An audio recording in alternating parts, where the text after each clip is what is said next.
What did the guy say? What's up, everybody? Welcome to Shooting the Shit, The Last Dance. It's been a while since you and I got together, Scotty P. It is, man. You look beautiful. That's to put it in the books room is looking good. The broadcast center. Yeah, this is Studio 5. That's Studio Funko on the other end. So little documentary just came out. I don't know if you guys have heard about it. It's called The Last Dance, about some jerk named Michael Jordan. That's a good one. I could have been talking about The Undertaker. That documentary, The Last Ride, on the WWE Network. I think Tim and Eric will go over that. Yeah, that's a good doc. You should watch it. I think you'd enjoy it. I just want to break this to you, and this is a spoiler. I hope here we go. Really, a human being named Richard, and he's not dead. None of that stuff. Like, you sent me a message yesterday, like, "Oh, look at this," like a Bill Simmons, like, "Oh, my first." I didn't say it. Bill Simmons said it. You forwarded it to me, so you partook in the joke. It was a funny joke, and that's exactly how he introduced himself. How he introduced it. He was like, "I've been doing podcasts for 13 years, and this is the first time I've ever had a dead man on the show before." It's weird because the very first part of it is that he talks about how he never did any media stuff because he had to be the dead man. So, character versus and whatnot. Yeah. Kyle, who had a lot to say about this topic, LeBron, Jordan, Kobe, is likely not going to make it today. Big surprise. Scared as the argument or whatnot, but I will welcome in somebody who was also way against that Kyle even brought up the name Kobe Bryant, and that is Timmy Tabala. Tim, what's up, buddy? Timothy. Can I call you Timothy? What's going on, fellas? What's going on? How are you? Good. How you doing? All right, so let's do it like this because I always got to start off. You guys picking me up okay? Yeah. We got you got the haircut. Okay. Yeah? Yes. $30 it cost, but whatever. It was worth every minute of it. Price gouging in New York for the haircuts. All right, so let me share this out, but I do want to start before we watch The Last Dance. Scott, what was your take on just Jordan in general before The Last Dance? Respected him. Couldn't stand him. That's mainly because he destroyed my teams. I love the 84 Celtics. I grew up in New England, so I follow that team. Bird, McHale, Parrish, DJ, Ainge. Even the little guys like Scott Wedman, Xavier McDaniel. And I was watching that game where he put up 63, and I'm just like, they lost, but. And then moving down to South Florida, and I started following the Heat and Timmy Hardaway and Lonzo Mourning, and Jordan did the same thing. So he was always just killing my teams, and I respected him. I thought he was great. I just didn't like him. Tim, so you guys a little bit in common. Tim is a Boston Celtic fan. Nice. You were once a Boston Celtic fan. Tim, what your thoughts on Jordan? Yeah, Scott pretty much nailed it. I hated him from 1984 to 1990, whatever. But you got to respect the guy. I still say he's at the top of the pyramid. Even watching The Last Dance, it brought back a lot of memories, a lot of bad and good memories, and how much I preferred the game back then than I do now. Yeah. So let's get this kicked off. One of my favorite things about the documentary was the opening credits. That beat, I don't know what it was, and then you got the Jerry Krause saying this and Phil Jackson talking over it. What was that, Scotty? This is Phil Jackson's last year as the coach. I got tired of hearing that every single time. Mark my words, he can go 82-0. But we'll get to Jerry Krause in a second because that guy's just a walking joke, so, except for his pockets, but. So a lot of things that got covered in the documentary were, the flu game, which turned out to be not a flu game, but we'll get to that. I just, when you guys are watching on YouTube and you bring up a certain thing and then you just go down that rabbit hole, that video ends, Oh, look at this. Let me watch. I just watched Michael Jordan stuff for like the last 2 hours. And by the way, I dislike the guy. At the time, so let's say mid-90s, I was about 14 years old. I didn't know anything about I'll respect this guy for beating my team every year. I just hated the guy. Like you don't know that at that point. Like you get older, you're like, okay, I have respect for the guy, and whatnot. We'll get into the Horace Grant stuff. We'll get into some Karl Malone, Scottie Pippen stuff. But I don't want to. I want to start with something that was put in Hakeem Olajuwon's book that he wrote. That the Houston Rockets, I didn't know this, were this close to trading with Portland for the number 2 pick. They would have and Drexler. Yeah, they want a Bowie.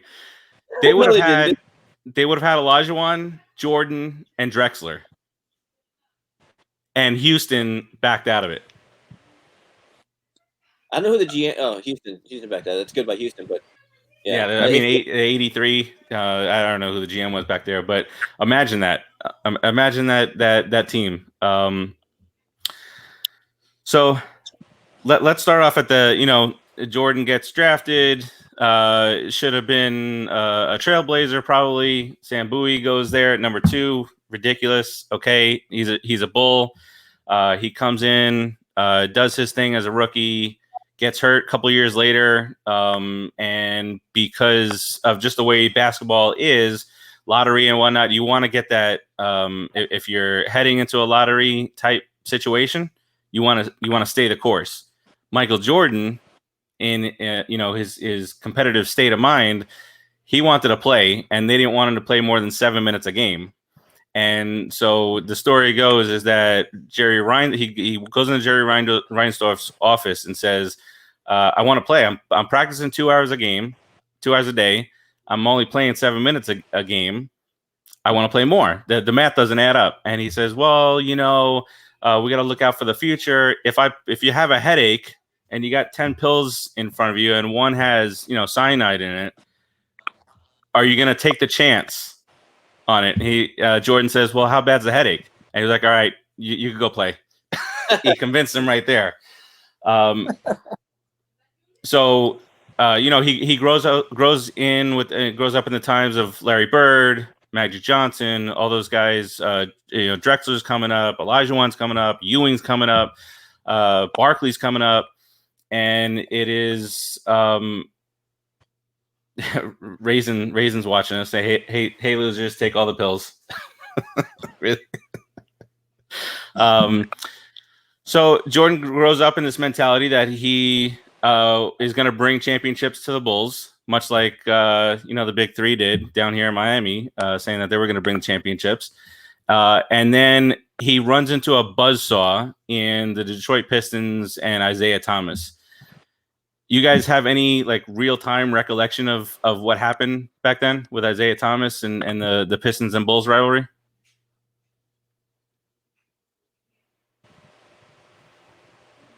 Scott, you first.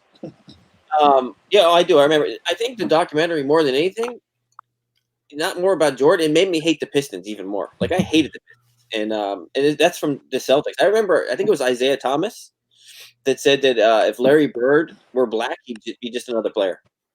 And that's it. He was just. They were awful. Like Rick Mahorn. Steve, your game is like Rick Mahorn. You would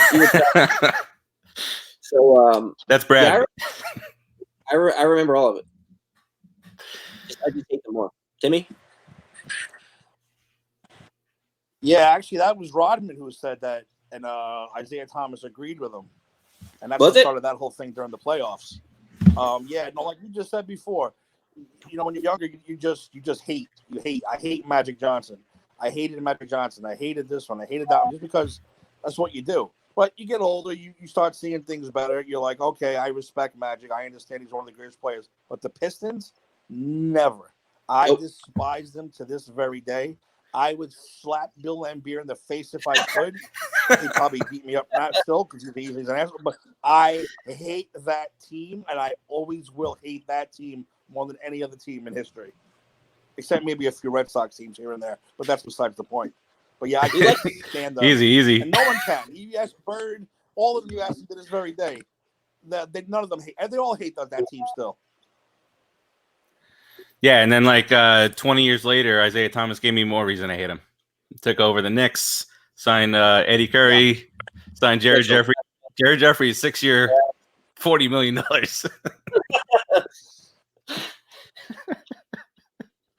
Oh my God! All right. He's like you in the Put in the Book show and your sexual harassment. Like you never see the women behind the scenes on that show, but I've heard rumors, filthy rumors about what you guys do over there. Oh my God! All right. So he finally breaks through that barrier, and there's that famous Pistons walk off the court with still time left on. Isaiah not even looking at the bench. You see Jordan just watching him as he goes by, and he does a little duck behind so that he just walks right past. So clearly unsportsmanlike. They were able to win their have their victories and whatnot. But when it came time for them to lose, obviously they did not handle that very well. And thus started Jordan, 6 out of the next 7 years would win championships. So I was watching a special today on obviously from a long time ago, Oprah Winfrey, and she had Jordan and Barkley on there. I don't know if you guys have seen this yet at all. But so Barkley comes out dressed head to toe as a model, and he's in like a suede velvet or whatever. Jordan, powder blue Carolina whole sweatsuit thing, and he comes out, he's modeling whatever, and they just start jabbing each other left and right, and they're talking about how cheap Michael Jordan is, and they go back and forth, and Barkley says, we could all be out having a blast, and we say one thing about Jordan. He says, "How many rings you got?" And with a straight face, and he was like, "Well, you give me Scottie Pippen and Dennis Rodman, I would have probably won a couple of rings too." And Jordan goes, "Oh, so you're saying you don't like your teammates?" He was like, "I love my teammates. They're just not as good as the guys." All right, let's fast forward a little bit because he beat they. I get into this thing, and that's what I saw an interview today with Karl Malone too. Karl Malone's got that nice sized beard going right now. He's got the cigar going in this interview, and he's talking. So the guy who's interviewing him says, "So did you? What do you think about when I say the word Michael? When I say Michael Jordan to you, what do you think about?" He's like, "Michael Jordan. What else am I supposed to think about? What do you want me to say here?" He said, "All right, well, you want to talk about the time when he stole the ball from you?" "No. Why would I want to talk about that?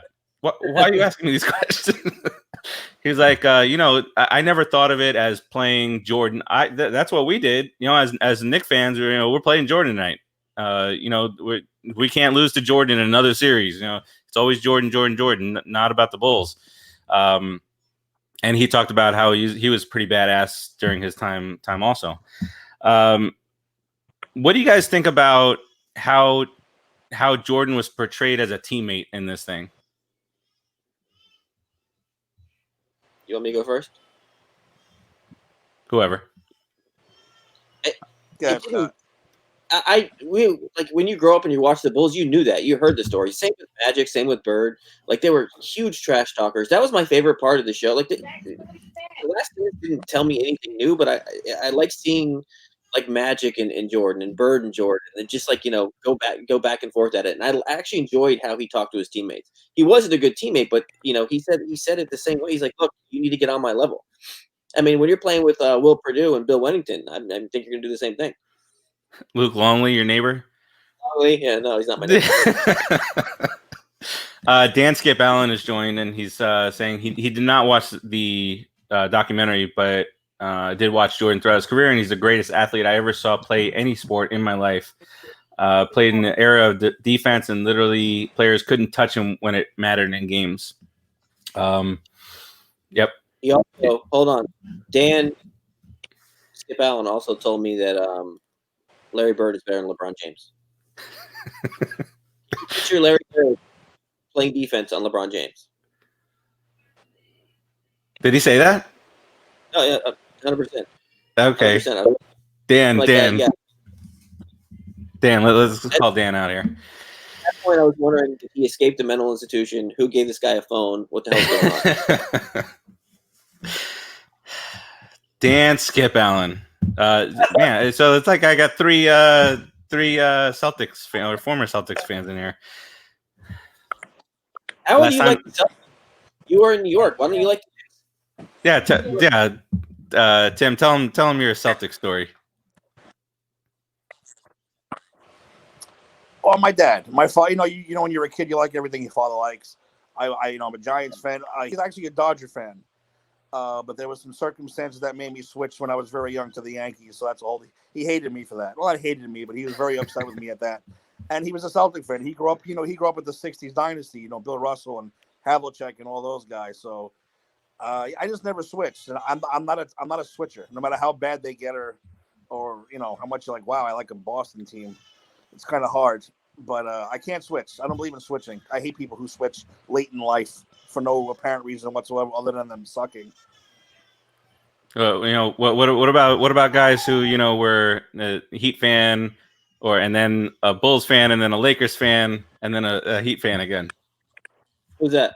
Your brother. I can't stand that. I can't stand it. Brad, from what I understand, Brad's back to being a Dolphins fan. Because of Tua? He started sending, he started sending me all this Dolphin stuff, and then he sent, when they drafted Tua. Kyle just texted me saying Kobe's better than LeBron. We ran down the numbers. Tim, what do you think of these numbers, field goal percentage wise? 35.8, 37.3, 41.5, 46.3, 43, 45, 45, 43, 43. He's a Kobe Bryant, volume shooter, career 44% shooter. Now, no one before he died, and of course it's terrible. It hit me for weeks that he died, but no one before he died ever mentioned him in the same category as LeBron James. No one.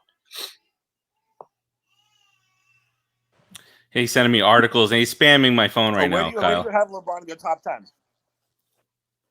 Scott, where do you have LeBron in the top 10 then? You have that number 1? No. It's not necessarily number 1.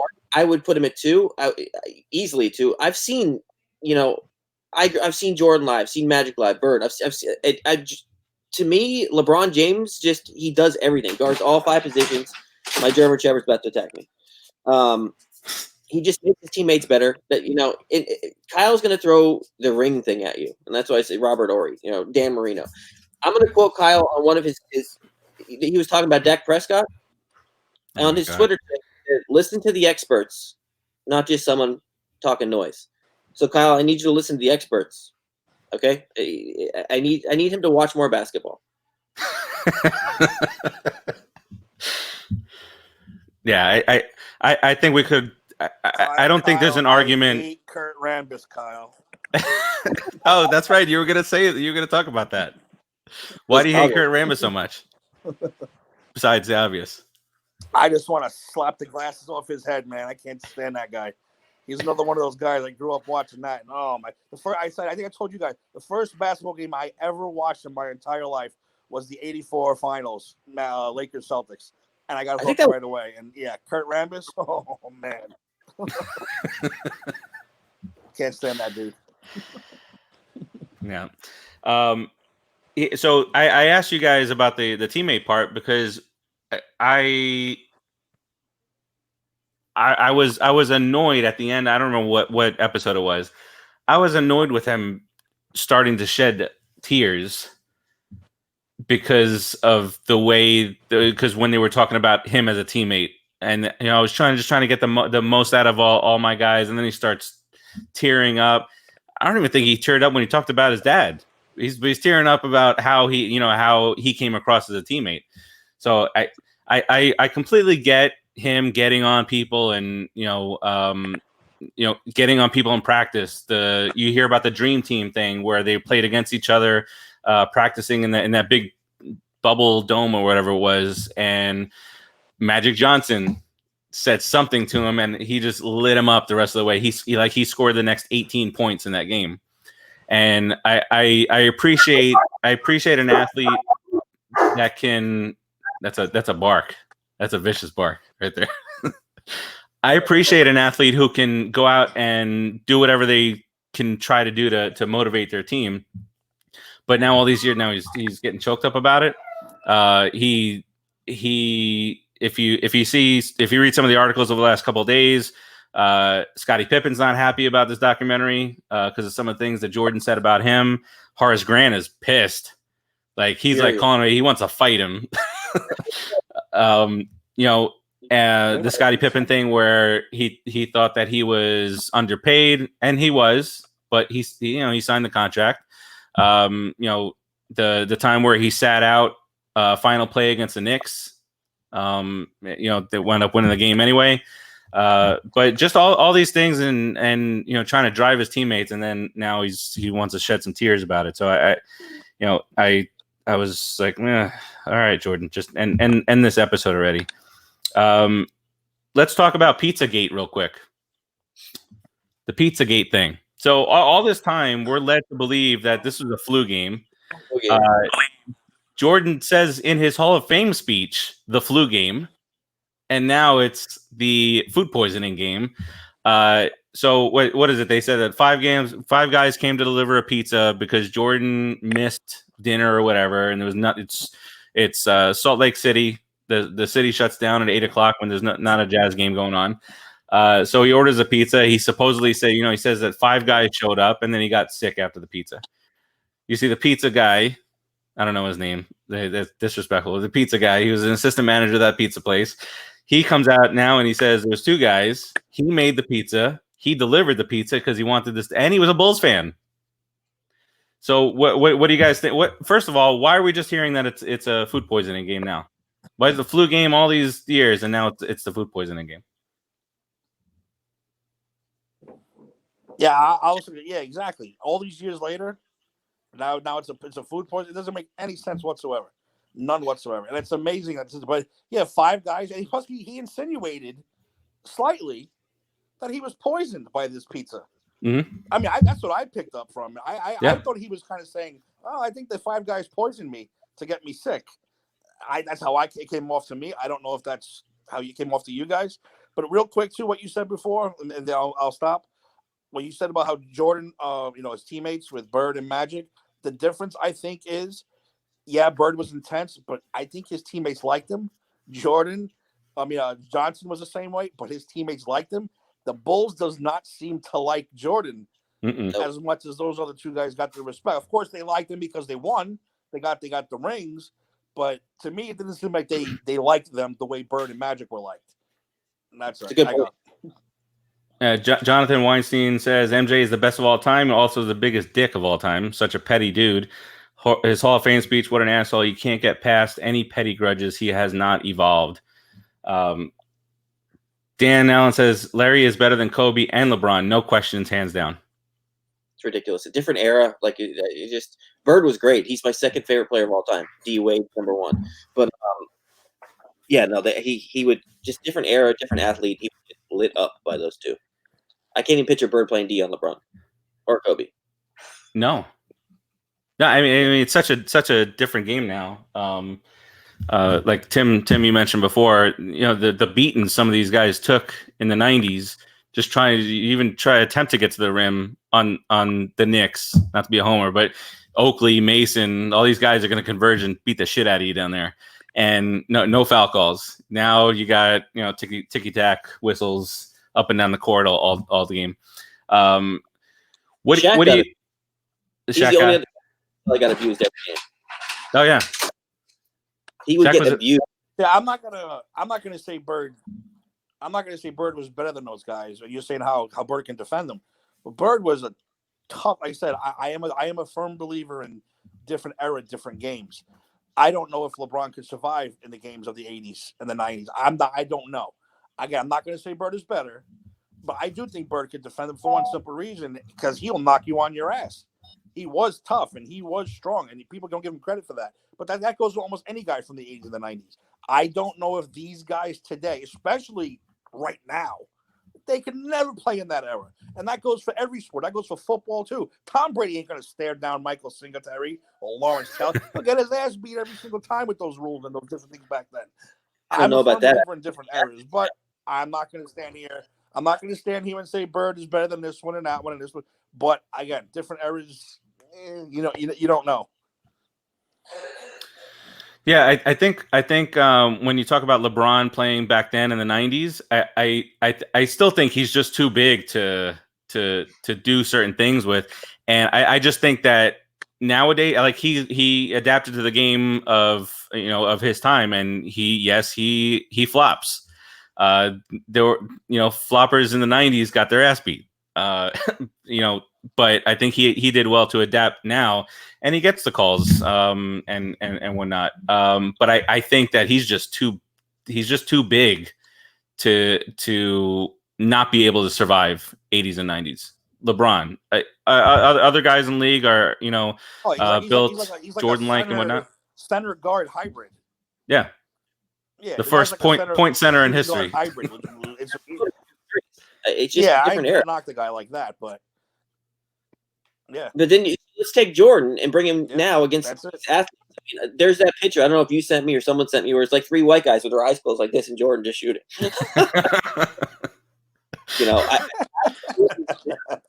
Bigger, faster athletes. Like you mentioned Tom Brady and Mike Singletary. Look at the defense now. The defense is now, you guys 6'6", 300 pounds that run a 4.4. It's insane. Yep. All right. Back to The Last Dance. I want to see if Skip Allen is talking anymore about Larry Bird. He's not. In '94, I was the happiest kid around because Jordan was going to play baseball. And it finally gave the Knicks a shot to get in. They got there and they blew it. So Jordan goes to play baseball, starts out on fire, has a 15-game hitting streak that nobody remembers, and actually didn't play all that bad. I think during the season he hit 250-ish at some points, but the lockout happened. So the whole thing about that's his dream. I want to go play baseball. The lockout happened, and I feel like he just thought that he didn't have the time wasn't on his side to go wait for the lockout to go through, then maybe play a season next year. Maybe then he doesn't make it. Then he's got to come back and play basketball or whatnot. So takes the 1 year off, comes back, and in his 4th game back, drops 55 points in Madison Square Garden, that son of a bitch. And my life is ruined again. But he comes back. They don't win that year. They come back the next season. That's the 72 win season, where just nobody was a match. They were buzzsaw. They weren't going to lose. What do you guys think? That Bulls team or the 73 win Golden State team that did not win the championship? I think the Bulls. I think that if you win the championship, I think the Bulls. You asked me who it was, or like, I agree. Yeah, I'm with you guys. I say the Bulls also. Bill Simmons says the Warriors. He just felt that they're just more athletic. What about the Patriots? Where your Giants beat, where they're about to go undefeated? Yes. No one talks about them because they. I should have worn. I got the 19-0 denied stamp shirt. So the Dolphins, right? Undefeated. That they're the best ever. They are. Quick, I was hugging you that game. You were. Blacks play defense. Blacks playing defense. Let me ask you a question. This is total fantasy. If Michael Jordan left to play baseball and he went to the Mets, would you like him more than you do now? Because I know that you love Tim Tebow now. I can't stand Tim Tebow.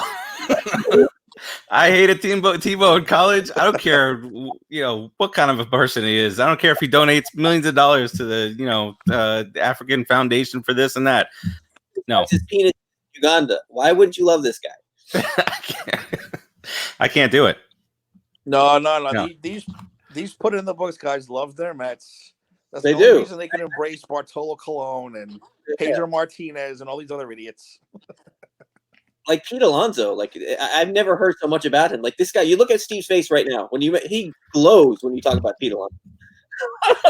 Actually, I'm a little. I'm not that high. I wasn't that high on Pete Alonso, and I'm still, a little scared to move forward with Pete Alonso here. When the boy and the girl kiss and the girl puts her leg up, her foot up, that's what you're doing right now.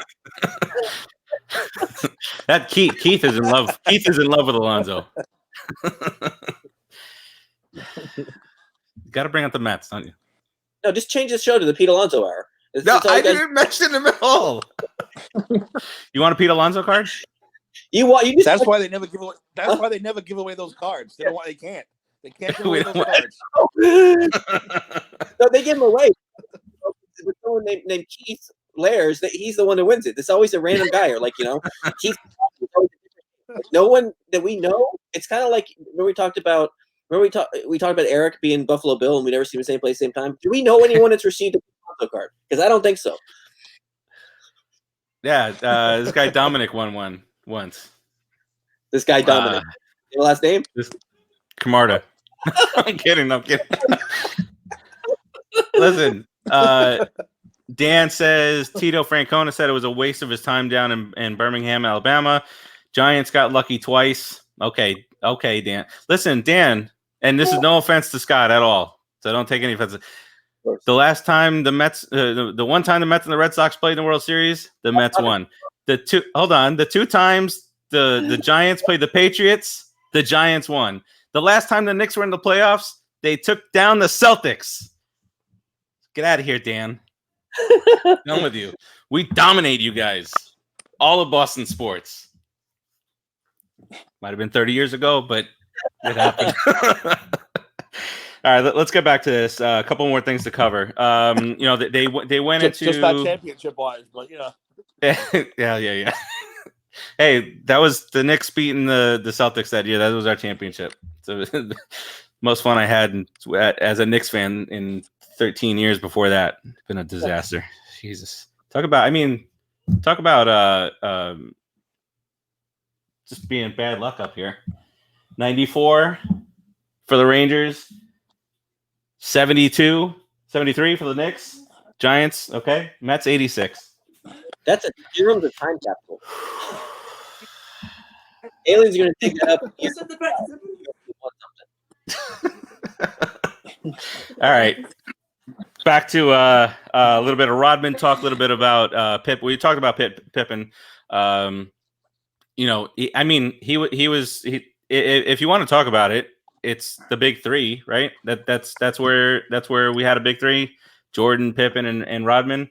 Rodman was there 75% of the time. But like Dennis Rodman was a handful, and I think that that team is the only team. He did his thing in Detroit, but that Chicago team is the only team that could rein him in. They allowed him to go to Vegas for 2 days. Just said, okay, go. And then they asked Jordan, is he back yet? No, hell no, he ain't back. We got to go get him. And then there was the time in the playoffs where Rodman skipped practice and went to go wrestle. Can't blame him monetarily because he got fined $25,000 from the league.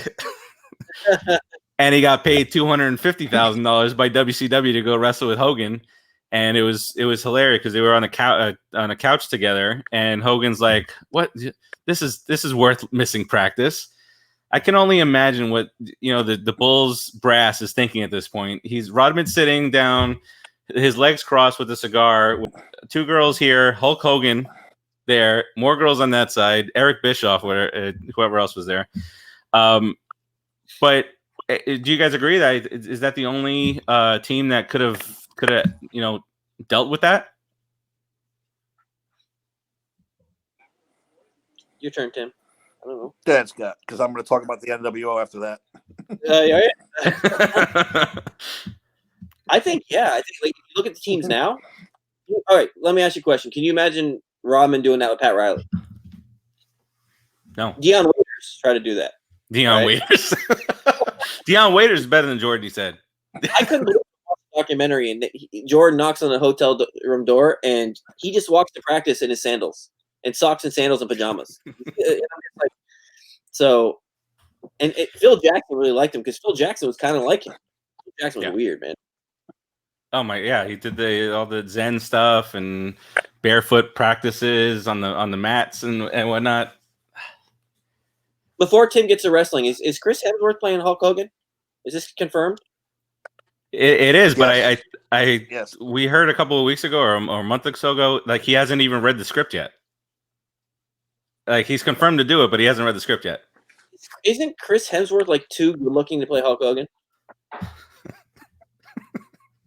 I'm just trying to get pressure off. What? The Pete Alonso thing. I'm trying to equal it out here. Because he's been flustered ever since he brought that up. The show's gone to shit. So I'm trying to say, look, I'm thinking attractive for Hulk Hogan. Go ahead, Timmy, you're up. Yeah, I posted in one of the sites that now we really know who the most powerful organization was in the 90s, and it was the NWO, because they got themselves an NBA championship as far as I'm concerned, too.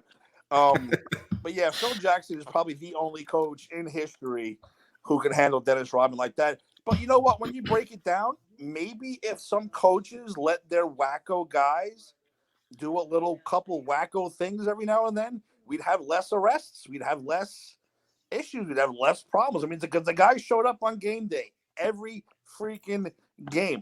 You know what I mean? He needed it, and he admitted it. Look, I got to go party. I got to go play with girls. I got to go wrestle. I got to do this. On game day, I'll get you 30 rebounds.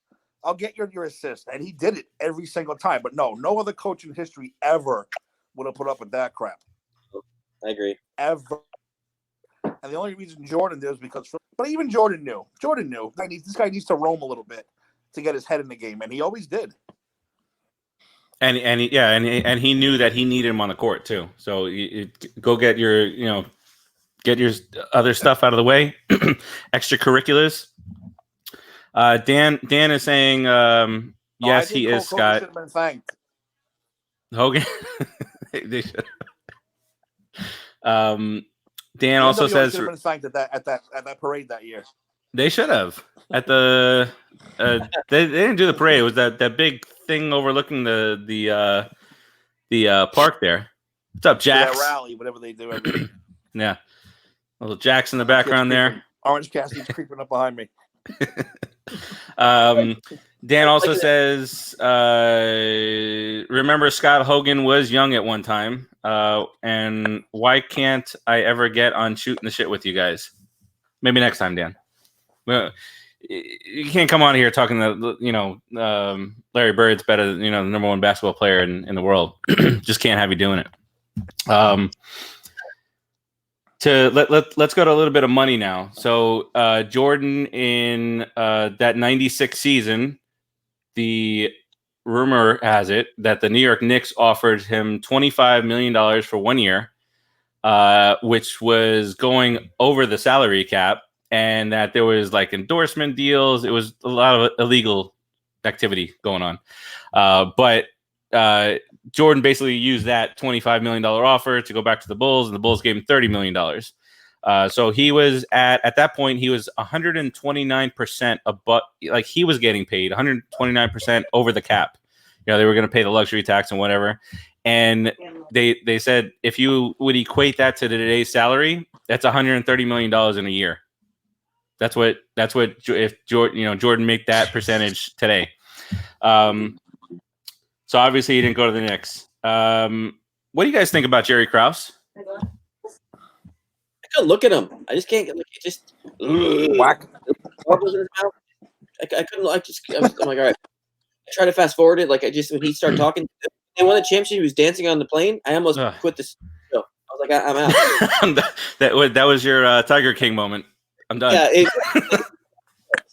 so exotic. He was doing a wet T-shirt contest. It was. Yeah, he was just weird. I'm trying to decide. Was he right? Like he was an asshole, right? Was he right with Pippen? I'm wondering, would other teams do the same thing, or would they say, "Look, would they renegotiate?" And I think Riley would have paid him.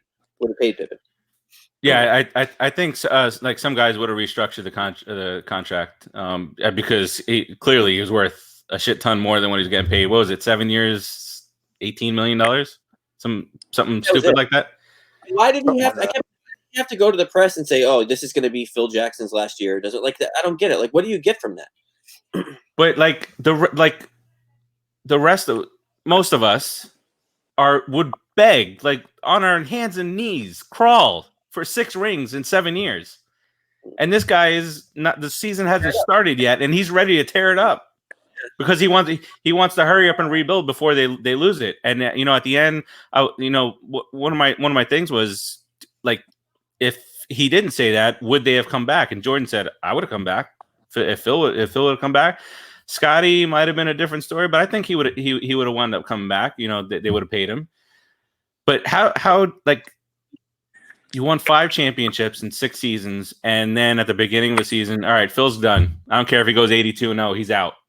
Like as if this guy is like the worst coach in the world. This guy's the Zen master. It was just a negative cloud. It was like the way it was said was negative, and I just didn't see what I didn't see what good came of that. And why do you want to tear it up? Exactly. The Pacers were close. Yeah, let them lose. That's how you end that. Exactly. You end that by someone beating them the way the Pistons lost. That's how you end a dynasty. Not just coming out before the year and start saying, look at the guy's done for you, and you can tell him if he goes 82-0, he's still done this year. Are you kidding me? That's absolutely ridiculous. He should be managing an Arby's up in Rochester. I like Arby's. I miss Arby's, and Arby's is too good for him. Wait, do they have anything close to an Arby's down there? Nothing Arby's here. Nothing even resembling an Arby's. You can't. No. And what's weird about this place too is like we were just talking about this with my neighbors. Is everything's a burger. Like if you want to get a chicken sandwich, it's not a chicken sandwich. It's a chicken burger. It's weird. I just thought you guys should know that. Chicken burger. You Aussies. We got another dog sighting there. Animals are taking over. Dingo burger. How's kangaroo, bro? Have you tasted kangaroo yet? I will never. What do you think about it? Savage? I'm not eating kangaroo. What's the craziest thing that you've eaten there? The Vegemite. It's disgusting. Vegemite. Like another show is doing, and everyone wanted me to. I can't even describe what it tastes like. On toast with butter, like a little bit, it's not bad. You don't even taste it. But then someone's like, just try it on its own. And Kiva brought up a good point. It tastes like sadness.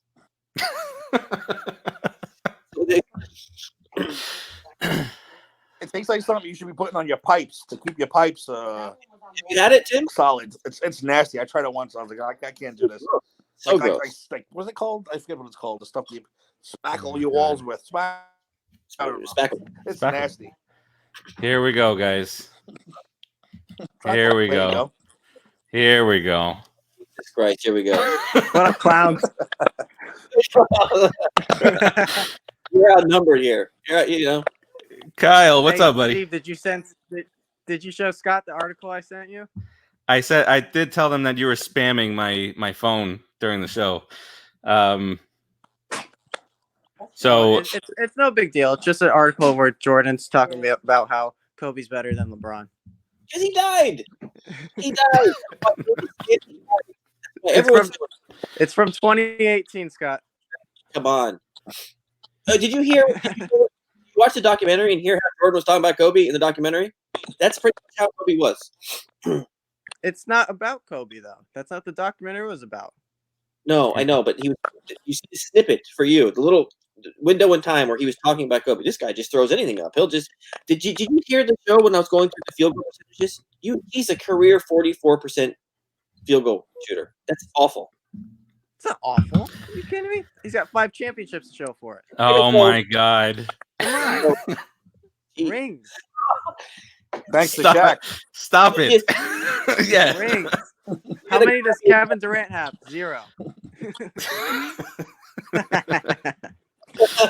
The Stugats is strong in you, buddy. Clown show. All right. So, all right. Well, Kyle, you can get in on this. What do you think about? So I did want to have Kyle on because Kyle didn't live through any of this. Like he wasn't tormented as a fan of another team where, you thought that you had a chance against the Bulls, and then the Jordan switch got flipped, and he just went off. It didn't matter. Like, he made something up. He said it in the documentary. He lied about something that somebody said to him because that motivated him. Like, he literally said, "No, he didn't really say that." What? And it reminds me of, like, there are certain players, like Jordan, obviously, Dwayne Wade, when Gallinari was guarding him that one game, and he got all up in his face, and then he just elbowed Gallinari in the nose, and then Wade went nuts. Knicks were up by like 14, and like 34 seconds later, they were down by 12. Wade just went off. But there are those guys that can feed off that, and if they have to make something up, like he talked about in his Hall of Fame speech, it's his brothers pushed him. His younger sister took extra classes to graduate the same time as him, graduated college before he did, and that, here's another dog. What is happening right now? Don't make me get Bear. Dog number 3. Bring Bear in here. No, he wants to go for a walk. Right. No, don't say the word. I'll get him excited. Don't say the Bear. Remember the W? The original Bear. So, all right. So, Kyle, what do you think about? We were just talking about Jerry Krause. What do you think about Jerry Krause and how he ran that ship? I mean, listen, I can see where he was coming from a business decision. It was, you want the saying is you want to trade them a year early, not a year late. And it was getting up to that point. But at the same time, you're winning. Why would you want to disrupt that? I think his biggest mistake was telling Phil Jackson, you go 82-0, it doesn't matter. It's your last year as the head coach of the Bulls, because that soured the team for the rest of the year. So that by the end of it, when Reinsdorf called Phil Jackson and said, "Hey, you earned another year. Do you want to come back?" It was already too late. You had crossed that line. So you have to give Krause the credit for building that team and for making it what it was, because it wasn't just Jordan. It was the entire organization coming together. But he also blew it up, too. That it was also his fault for the way that everything ended. So there's good and bad with Jerry Krause. I don't think he's the biggest villain like people make him out to be, but he's not great either. Yeah, I think he turned into a heel at that point. That how could you break up a team that's going through that run? If the Knicks did that, and I was lucky enough for the Knicks to have that happen, I would be furious that they were breaking up the team. But instead, I get Isaiah Thomas. You mentioned something, Kyle, that it wasn't just Jordan, it's the organization. And I feel like there are times in certain interviews, most interviews, that Jordan always separated himself out as, I'm Michael Jordan. I did this. And one example of this was he was doing an interview and somebody said, it might have been the Hall of Fame speech where he said that somebody told him once, it's the organization that win. I think it was Krause. And he looked at him and he said, organization didn't play with the flu, which he lied to us again there. Organization didn't drop this, Wasn't even sick at all. He didn't have the flu. We were lied to. He was hugging Pippen, like falling over Pippen. We're thinking he's got like 103 temperature. He's got, he probably had the shits, vomiting, fever, all this stuff, and he ate bad pizza. Maybe. The original bloody sock. Bloody sock. Yeah, you can't trust anything this guy says. Buddy. Don't mess with Kurt Schilling. Scared Kurt Schilling's such a stand-up guy. Did you guys talk about the Nike story yet, though, that came out of that? What? No, not yet. Because that was the most fascinating part to me, was how all the NBA players were Converse at the time, and Jordan really wanted to go Adidas, and Adidas couldn't give him what he wanted, so he went to the young upstart in Nike, and Nike made Jordan, and Jordan made Nike, and it's like it's almost mind blowing that if Jordan goes with Adidas, does Adidas become what Nike is today? and is Nike even as big as they are today? It's a weird, like, if one decision would have changed the course of history, you know?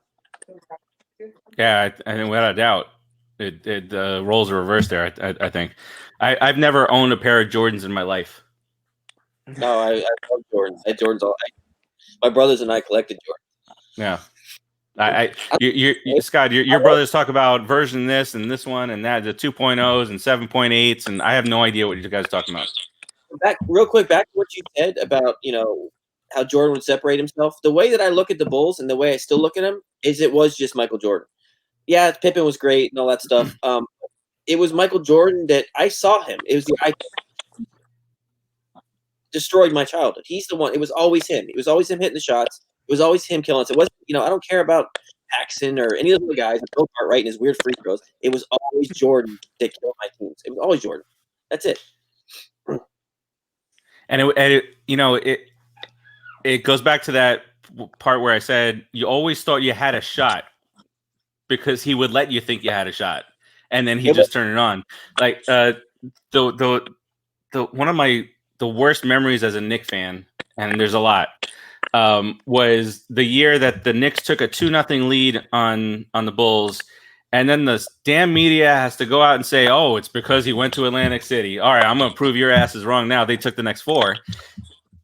Like, shut up! Like the Post and the Daily News and the the Newsday, everything. Jordan hits Atlantic City, puts series at jeopardy.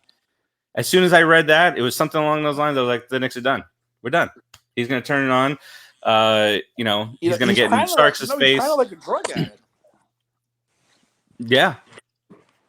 He gets off on where he needs something to motivate. He needs that controversy. And when there was no controversy, he makes it up. That's how great he was. Motivated. That's kind of sick when you think about it. I don't hate on that. I thought it was funny. Like he needs something to push him. I feel like if he would have sneezed in a grocery store and no one said bless you, I feel like he would have used that to kill us. That's how Jordan was. But you hate it when he's going against your team. When you don't think, oh God, the next 2 minutes is Bill Cartwright time. No, you knew Jordan was coming. If you're up by 10, you're like, it doesn't matter. They've got Jordan and they're going to win. And you knew it every time, and it was demoralizing. Dan go ahead. Dan says the Bulls would always be down by 20 points in games, and then they would come back because the refs wouldn't let them lose. Jordan was at the line 30 times a game. That also, like where you said, LeBron gets the calls now, or Kobe got the calls. Jordan got more calls than anyone I've ever seen in my life. That one interview with him and Magic Johnson, and they were ribbing each other back and forth. And Jordan looks at him, he's like, "Man, you haven't committed a foul in 6 years." Like,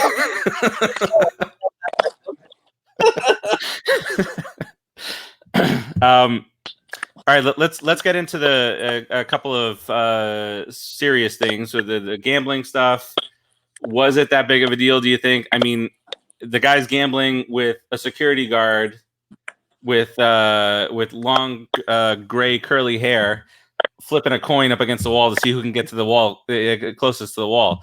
And then the media, when his father was murdered, some of the media tried to flip it and say it was because of Jordan's gambling that got his dad killed. Obviously, we haven't heard anything about that since then. He was furious about that. And so, I mean, what at that point when you have that much money, is it like when you're gambling a couple $1,000 here and there, $20 with this guy? I'm sure he bet a hell of a lot more on golf. Is it that big of a deal? Like, I hate Jordan, but is it really that big of a deal? Not if he's not gambling on the game, then I don't see the big deal. Like, it's his money. Let him do it. They start calling him Pete Rose. Yeah, the media call him the Pete Rose of basketball. Guys, I got to take off though. All right, buddy. Enjoy your dog walk. Yeah, I got to go take care of the dog. Tune into the Jader and Kyle show tomorrow. We're talking Indiana Jones. Indiana, which one? Just the whole series. Kurt Rambis sucks. Crusade. Awesome, the best in the series. Okay. Did you hear what Tim said? Okay. Go ahead. He said he said he hates Kurt Rambis. Oh, I said Kurt Rambis sucks. Also, and I'll see him tomorrow though. Kyle's laughing at no idea Rambis. He was a Lakers coach. I know who Kurt Rambis is. Come on. All right, Stu. We'll talk to you later. See you guys. All right, release the Snyder Cut. Release. Did you see what he said? On his way out, release the Snyder Cut. All right.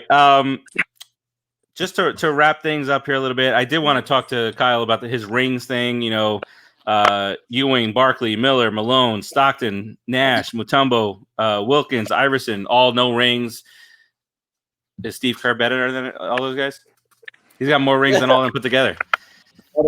Steve Kerr, Robert Horry. How did the Last Dance thing? It's Phil Jackson, Jordan, Pippen, and Steve Kerr. Is Rodman there too? He's got a bunch of Pistons. Hold on. I just took you guys completely out of the show. It's pretty good. Can I ask one question? Maybe you guys can answer me. Like, what's Jordan's eyes? He looks like the crying Jordan meme. He went from like look at the beginning where he's like, I walked in on them and they're doing coke and there's women there and I don't do this. You know, I sit at home, I do laundry, I do this, and then he's in the locker room drinking Miller Lights, which free advertising for Miller Lite. That's the greatest thing they ever. Down in beers, and Scottie Pippen's like, oh, the whole fourth quarter we're thinking of ice cold beer, and like his eyes look like I thought that he was going to go in kidney failure, like the third episode. It's bad, yeah. I didn't write that. I didn't have this down here, but yeah, his eyes, his whites of his eyes are like dark gray, reddish. It was like 11 hours. Weird. It's just. Dan says Steve Kerr was just in the right place at the right time multiple times. They all were. They were all in the right place at the right time. They were Jordan and Pippen. Like, I'm going to give Pippen that credit too because he's a top 50 player. But all those guys, like, come on. Just a few more things. Jordan talked about at his Hall of Fame speech. He was giving thanks to a bunch of different people in the crowd, and he gets to Pat Riley, and they're like best buddies. They've gone against each other. He said, you're the equivalent of me as a coach in my competitiveness. He said, man, we would go play the Knicks. They wouldn't even let me go out to lunch with Oakley. I couldn't have lunch with Ewing because Riley would let him. He was like, no, I'm not gonna let it happen. And then he was like, then you had that assistant that became the coach after you, that little guy. And he's just like looking, obviously like elongating, and he's like, Jeff Van Gundy. So do you remember all the back and forth with Van Gundy and Jordan, like on the sideline? Going back and forth there. And he said, Van Gundy said Jordan Kahn's player, like he just gave him more ammunition. Like now that we look back on, anything was ammunition for Jordan. And then he told this really funny story about Riley. Riley was in Hawaii in like the presidential suite or whatever. And he was supposed to leave one day. He decided to stay a few days extra, and Jordan came to town and he had that reserved. And so the hotel staff goes to Riley's room and they said, look, Jordan's here. You got to go. And I don't know if he shared exactly what it said, but Riley slipped a note under. He left. Yeah, he went to go stay at a different room, and then Jordan was in the room, and he slipped a little note under his door saying something or other. I don't know if they shared that. Bert says Don Riley is in the Last Dance looked like a boss, which he is. The couple more things here. Tony Kukoc. So 92. The Dream Team, and Jerry Krause is talking up Kukoc. He loves Kukoc. He's going to bring him as the next star. And so you see in the locker room, first of all, just the star power that was in that locker room with Bird and Magic and Jordan and Pippen and Ewing and all these guys. And he goes, looks around, says, Tony Kukoc goes to me or Pippen. You guys don't touch him. And they held him to, like he was a star of Croatia, and they held him to like 4 points. They faced Croatia in the finals, and he wound up scoring like 30 points in the finals. But it was no matter what, if it was just a smidge of a dig against Jordan, he was going to find that motivation. And then, of course, your boy Scott, Leo went to the locker room to congratulate him at the end of his poetry or whatever. I lost a little respect for Leo right there. Son of a bitch. We all hate Jordan. We all hate him, but we hate him. We hate him. I thought Leo was going to cry. Leo. Samuel Jackson beat him in the tournament, so I think you guys would be happy with that. Character actor Samuel Jackson. You know the watch one movie, Kyle. The crew coach thing was covered better in the Dream Team documentary. You ever see the Dream Team documentary on NBA? Yep. Yes. The crew coach thing was covered much better in that documentary, and they talked about it. We ain't gonna let this guy score. And Coach was like, I don't know what was going on. I just looked at how they played in America. Like, no, idiot, they're targeting you. Like, you didn't realize it? He's like, I didn't know. I thought that was great. That was a great documentary. Yeah, that was a very good documentary. Steve and I talked about this kind of before we started. What do you think about the fact that Jordan had final say about anything that was kept, anything in this documentary? You know, so do you think he could have come off looking a lot worse? Yeah, I mean, he's definitely, and I can see why he had final cut, because he doesn't do things like this. He's a very private guy, and I hate to bring up wrestling again, but it's almost like the Undertaker thing. I'm sure he has control of what goes on in that documentary too, because these aren't the guys that let people into their lives very often. So, oh yeah, I bet he can come off way worse. I'm sure all his other teammates said a lot worse stuff than they allowed him to see. I want to see the release the Snyder cut. I want to see the cut that got. I want to see that. I want to see what that interests me. And actually, the director of the documentary, Jason Hare, he said he's got more. So he could do more episodes. He said I could do more episodes right now. We're doing a Joe Exotic again. We're gonna do it. Really, that yeah. You stop watching. I put myself through the misery. And why did it take so long? Like who holds on to this much footage? I thought the same for this many years. I thought the exact same thing. That I was baffled at. I was like, why did you wait so long? Yeah, and Bill Simmons talked about this on he started doing talking about each set of the piece of the series, and he said that he has had the footage, some of that footage from like 97, 98. He's had it all this time, and he tried to turn it, because he used to write some of the 30 for 30 stuff. He tried to turn it into a documentary, and the NBA wouldn't let him. Jordan wouldn't let him, and he was like, "It's not like I'm going to call Michael Jordan and say, hey, listen, buddy, I want to make this documentary and override him." He said, when I had it, he wasn't even in the Hall of Fame yet. And then he said, in the back of my mind, I thought, it's going to be 10, 15, 20 more years down the road, then they're going to make a documentary out of it. So who's next on this thing? Is that I heard a little bit of Tom Brady today. Tom Brady.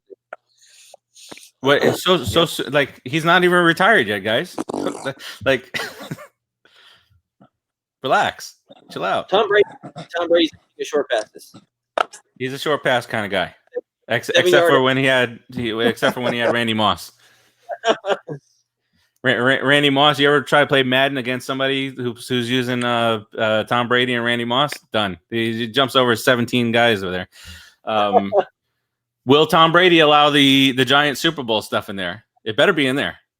I was going to say that. I'm like, it should be happy. You guys will be happy with that. You got no choice. Yeah. Well, if he's got final say, Jordan. If Jordan would have lost something, I don't think it would have been in there. Like if he would have lost in the finals or something. What happened to the guy that caught the football off his helmet?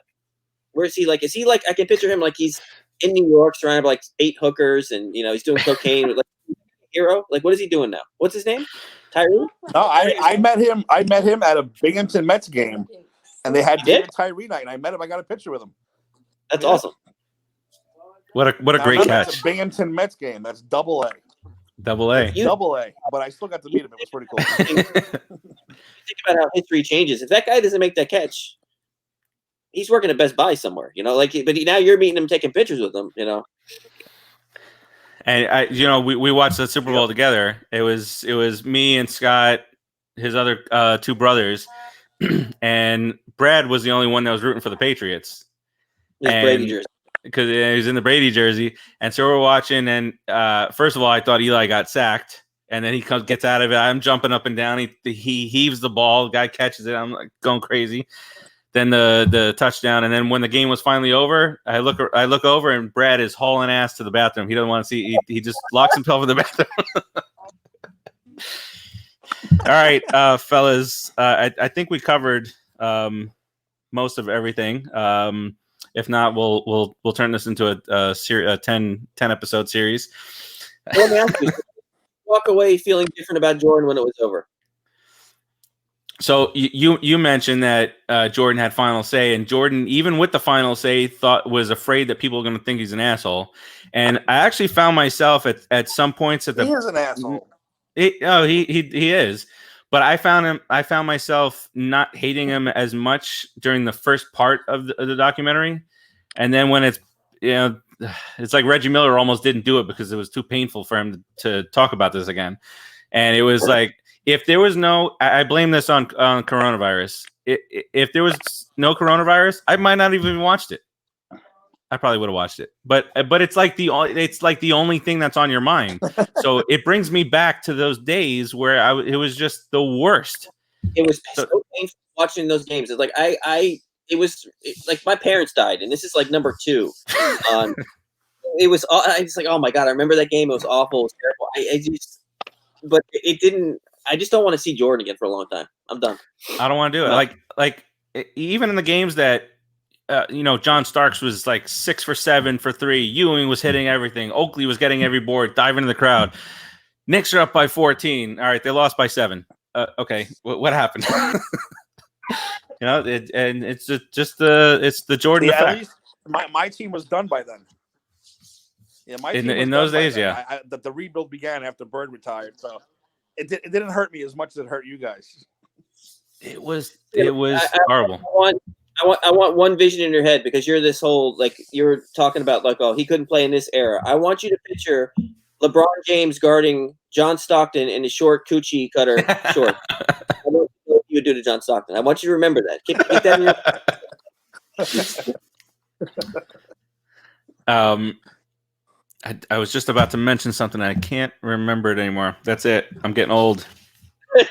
Older. Can I say one thing real quick about the gambling thing? Yeah.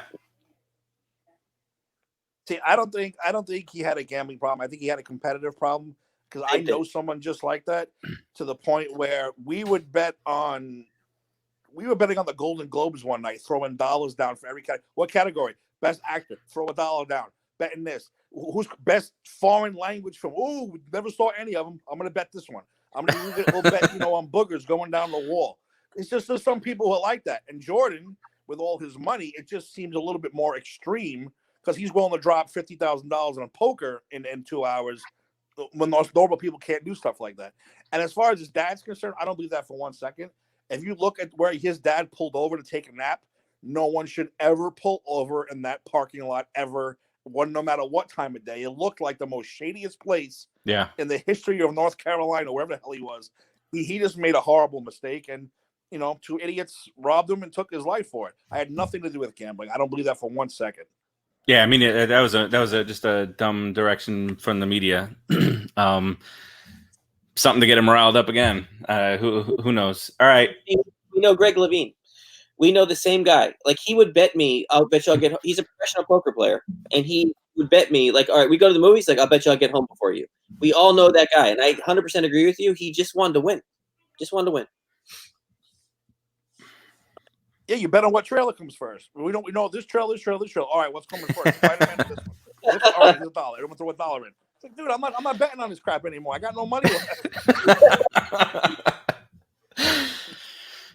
All right. That'll wrap it up for us. I think we covered everything in this thing, and I don't want to see Michael Jordan for a very long time. What I was gonna say is that if not for the virus, I mean, this would have been. I still would have watched it, but it would not be the only thing on my mind. I wouldn't be I literally sat here watching this documentary like reliving memories that just pissed me off. So I just don't want to do it again. It's From that was when I was thinking to myself, how much makeup does Dennis Rodman have on? He looked like a woman. You see how much caked on makeup he had? It was yes. Well, remember he married himself. Yeah, Dennis Rodman in 1080p? Absolutely not. It's not working out for him. But No. I will say that Carmen Electra has aged very well. A lot of work. But yeah, it's all good. Looks fine. Have you ever watched Bill Burr? Would you rather be 50, look 50, or be 50 and look like a 28-year-old lizard? Bill Burr is awesome. Tim, you love Bill Burr too, right? Yeah. I love Bill Burr. He's one of my favorites. He's awesome. All right. Any closing thoughts? Let's go round robin here. Scotty P.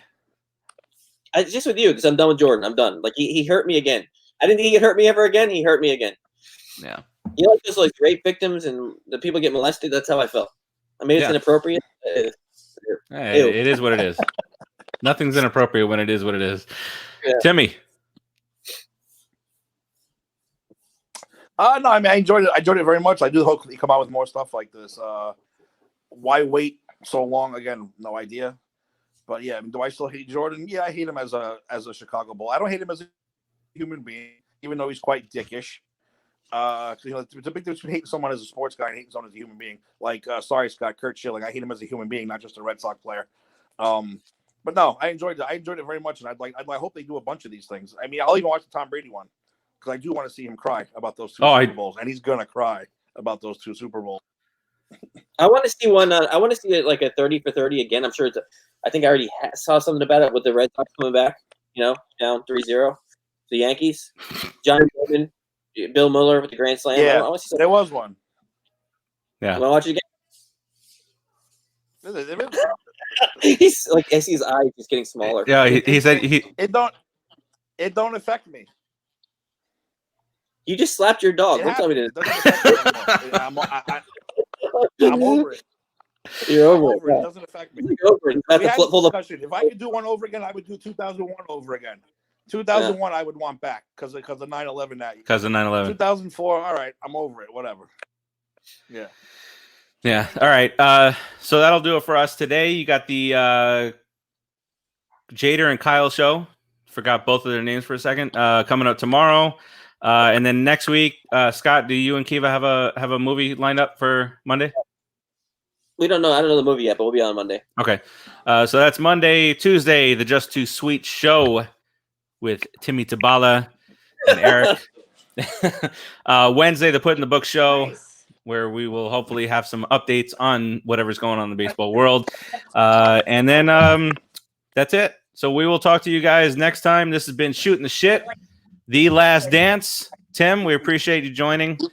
Bert and Dan, Absolutely. Skip Allen, and Kyle, thanks for stopping by. We'll talk to you guys later. Peace out. Bye. Later, guys. Bill Jackson will not be the coach.